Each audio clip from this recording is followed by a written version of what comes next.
Right now, your mind is full. Thoughts just keep stacking on top of each other. Something you said yesterday, a bill you forgot to pay, what you're going to eat later. It doesn't really stop.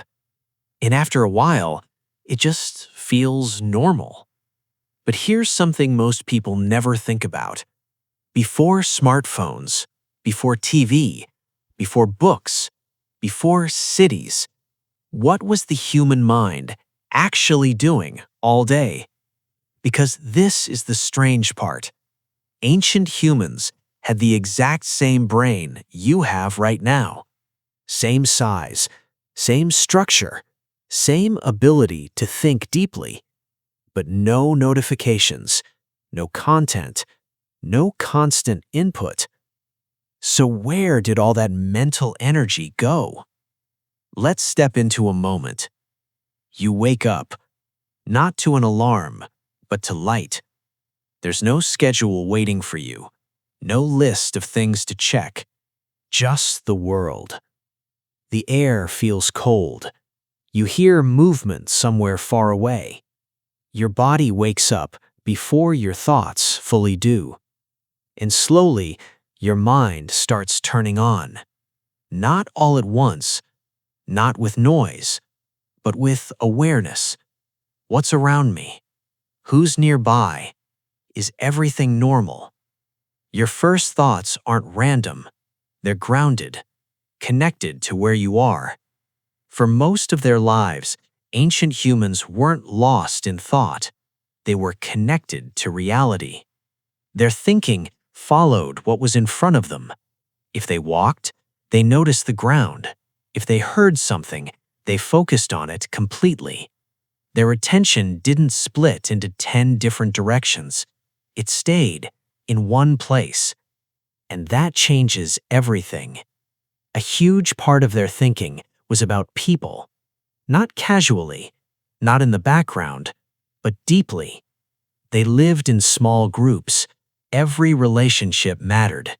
Who you trusted, who trusted you, who was slowly changing. All of it had real consequences.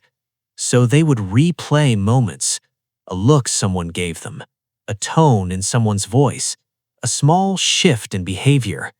And they didn't just notice it, they stayed with it, trying to understand it fully.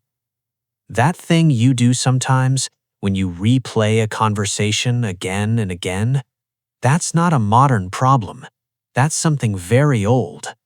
The difference is, they had the time and space to actually resolve it, to think it through completely, until it made sense. Another part of their thinking was constant awareness. Not panic, not stress like we feel today, but alertness, the kind that stays quietly in the background. The world they lived in required it.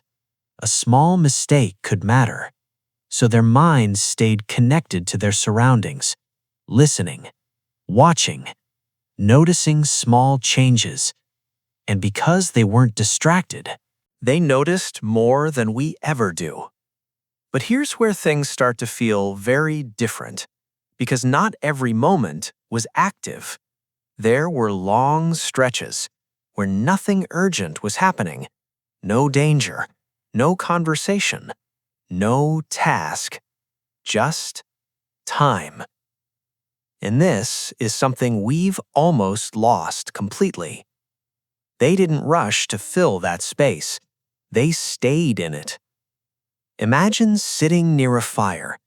No phone, no music, no background noise, just the sound of burning wood, the movement of light, and your thoughts. At first, your mind might wander, but after a while, something changes. It slows down. It stops jumping. One thought becomes clear, then deeper, then more detailed. They would think about a single moment for a long time, turning it over in their mind, looking at it from different angles, understanding it more completely. Sometimes they weren't even thinking in words. They were just watching, the way shadows moved, the rhythm of the fire, the feeling of being there. Their mind wasn't empty, it was focused, quiet, but active. Hours could pass like this, without pressure, without needing to switch to something else. And then came the night. Darkness wasn't something they escaped, it was something they experienced fully.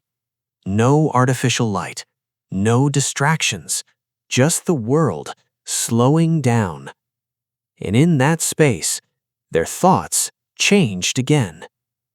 They would think about the day, what happened, what it meant, what could have gone differently. They would think about tomorrow, what they might need to do, what could happen. And sometimes, their thoughts went even further. Questions without clear answers. What is beyond this place? What happens after death? Why does the world work the way it does? They didn't rush these thoughts. They stayed with them, even without answers. Now compare that to how we think today. The moment things get quiet, we reach for something. Our phone, music, anything. We don't sit with our thoughts anymore. We interrupt them. So our thinking becomes faster, but also shallower. We jump from one idea to another without ever going deep enough to understand it. Ancient humans didn't have more information than us. They had less, much less, but they experienced their thoughts more completely. One idea, fully explored. One moment, fully experienced. One feeling, fully understood. And maybe that's what we lost. Not intelligence, not progress, but depth. The ability to stay with a thought without escaping it. The ability to sit in silence without needing to fill it. The ability to be present without distraction. That ability is still inside you. It didn't disappear, it's just buried. So the next time your mind feels restless, don't escape it immediately. Let it slow down. Let it go deeper, because what feels uncomfortable might actually be something very old, something your mind was always meant to do. If this made you see your own mind differently, share it with someone. And if you want more videos like this, subscribe. I'll see you in the next one.